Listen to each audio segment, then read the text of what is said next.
পৃথিবীর মায়া ত্যাগ করে চলে গেছেন আলোচিত এবং দেশব্যাপী খ্যাত গোরখোদক নামে পরিচিত যিনি ছিল মনো মিয়া নামে একজন ব্যক্তি, যিনি এই পর্যন্ত 57 বছরে প্রায় 3057টি কবর করেছেন। তিনি আজ সকাল প্রায় 10টা 15 মিনিটে এই পৃথিবীর মায়া ত্যাগ করে পরিজন সবাইকে ছেড়ে তিনি এই পৃথিবী ত্যাগ করেছেন। আমরা এই মুহূর্তে আছি জয়সিদ্ধি ইটনা উপজেলার জয়সিদ্ধি ইউনিয়নের মনো মিয়ার বাড়িতে। এখানে যে বিষয়টা আমরা দেখতে পাচ্ছি যে এই বাড়িতে একটি শোকের ছায়া বিরাজ করছে। তার যে মরদেহ, সে মরদেহটি তার বাড়ি উঠানে রাখা হয়েছে এবং পরিজন আত্মীয় স্বজন যারা আছে তারা দূর দূরান্ত থেকে এসেছেন এবং ওনাকে দেখার জন্য, শেষ বিদায় জানানোর জন্য তারা এসেছেন। আমি একটু জানিয়ে রাখতে চাই, এই যে মনো মিয়া তিনি কিন্তু একজন মানে আলোচিত গোরখোদক। তিনি গুড়াই চড়ে মানুষের দূর দূরান্তে বিনা পারিশ্রমিকে মানুষের কবর খুঁড়ে দিতেন এবং যেখানে খবর পেতেন নিজ এলাকা ছাড়াও বিভিন্ন জায়গায় তিনি ছুটে যেতেন এবং মানুষের গুড় খোঁড়ার জন্য এবং কোনো ধরনের পারিশ্রমিক তিনি নিতেন না। আমরা এই এলাকার যারা আছে তাদের সাথেও জানি বা যতটুকু কথা বলে জানতে পেরেছি, যিনি আসলে এমন এক ধরনের মানুষ ছিলেন যিনি আসলে কোনো মানুষের কাছ থেকে কোনো ধরনের পারিশ্রমিক তিনি গ্রহণ করতেন না, এবং জীবন দশায় তিনি কষ্টে জীবন যাপন করলো, কারো কাছে হাত পেতে কোনো ধরনের কোনো কিছু নেননি। আমি আরেকটু জানিয়ে রাখতে চাই, মনো মিয়া জয়সিদ্ধি ইউনিয়নের আলগাপাড়া গ্রামে 1952 সালে তিনি জন্মগ্রহণ করে এবং সেই যখন বয়স প্রায় 18-19 বছর, তখন থেকে তার যে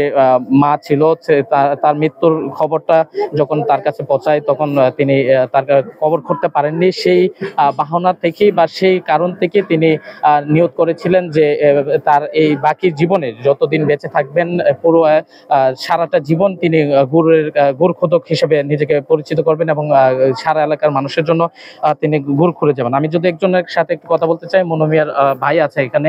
আপনার ভাই জীবনে কেমন ছিলেন এবং মানুষ হিসেবে কেমন ছিলেন? আসসালামু আলাইকুম। আমার ভাই জীবনে খুব ভালো মানুষ আছে, আমাকে খুব আদর করছে, আমিও ভাইকে খুব আদর করছি। আমার ভাই সবসময় গুরকুদাত, এটা একটা নিশা আছে। গুরকুদাত সে যেখানে খবর পাইছে সেখানে সে একটা ঘোড়া আছে, ঘোড়াটা দৌড়াইয়া সেখানেই গেছে।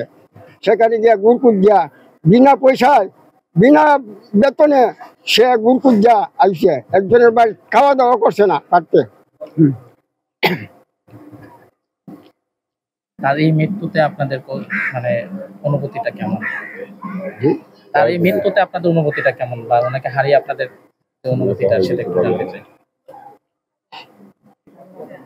আচ্ছা, যেমন আছেন উনি আসলে বাকরুদ্ধ, ওনার বড় ভাই যিনি কথা বলতে পারছে না। আমি আরেকটু যদি জানিয়ে রাখতে চাই, বিগত কয়েকদিন আগে উনি শারীরিকভাবে অসুস্থ হয়ে ঢাকার একটা মেডিকেল হাসপাতালে চিকিৎসাধীন ছিলেন। তিনি গত 4 দিন আগে তিনি নিজ বাড়িতে এসেছেন চিকিৎসা শেষে এবং ডাক্তার যেটা বলেছিলেন যে ওনার শারীরিক অবস্থা কিছুটা উন্নতি, কিন্তু আজকে সকালে নিজ ঘরেই তিনি তার শেষ নিঃশ্বাস ত্যাগ করে। আমি আরেকটু জানিয়ে রাখতে চাই, তার যে একটা ঘোড়া ছিল, যে বাহনটি উনি ব্যবহার করে দূর দূরান্ত কবর খুঁড়তে যেতেন, সেই ঘোড়াটিকে কিন্তু বিগত 1 মাস আগে দুর্বৃত্তদের হাতে নিহত হয়েছিল।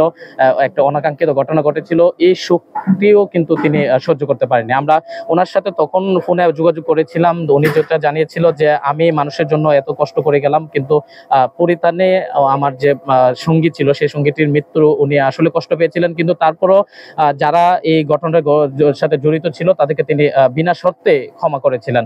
আমি যদি আরেকটা জানিয়ে রাখতে চাই, ওনার যে জানাজার নামাজ সেটা আজ বিকাল 5:30টায় তার নিজ এলাকায় এক মাঠে অনুষ্ঠিত হবে বলে তার পরিজন আত্মীয় স্বজন সবাই জানিয়েছে। আরেকটু সংযুক্ত করতে চাই, উনি ওনার এই জানাজার নামাজকে অংশ নেওয়ার জন্য দূর দূরান্ততে মানুষ যারা আসছেন, তাছাড়াও একজন অভিনেতা খাইরুল বাশার যিনি আছেন তিনিও রওনা হয়েছেন। আমরা যতটুকু জানতে পেরেছি যে উনি এসে সে জানাজার নামাজে উপস্থিত হবে বলে জানতে পেরেছি। আমি যদি আরেকজন মুরব্বীর সাথে কথা বলি, আপনি কোথা থেকে এসেছেন এবং এই বাড়ি হাজী মোবারক। উনি জীবনে কেমন ছিলেন বা মানুষ হিসেবে? খুব ভালো ছিলেন। এটা আমার সম্পর্কে নাতে লাগে, আব্দুল হাকিম আমার ভাই সম্পর্কে। আমার বাড়ি গর্দার, আর কই থেকে ছোটকাল থেকে আমি খুব আদর হতো, খুব আমিও মায়া করতাম। যত অনেক গুরুস্থানে গেছে আমার বাড়ি থেকে, ওই আমার বাড়িতে গেছে বউ সব দেখে পাগল হয়ে যেত। ও আন্তরিক শুনে আছে, আর ভালো লাগছে না সমন্তনা। আল্লাহ ব্যস্ত দোয়া করেন সবাই। আলহামদুলিল্লাহ। যেমন এলাকাবাসী জানাচ্ছিল যে তার মৃত্যুর শোকটি, এই শোক কিন্তু তারা একবারই মেনে নিতে পারছে না। আমি যদি আরেকটু বলতে চাই যে উনার জীবন দশায়, সংসার জীবনে উনার কোনো সন্তান নেই, এবং তার যে একজন স্ত্রী আছে তিনিও শারীরিকভাবে অসুস্থ, কিন্তু তার এই মৃত্যুটা এই এলাকাবাসীর জন্য একটা শোকের ছায়া এসেছে।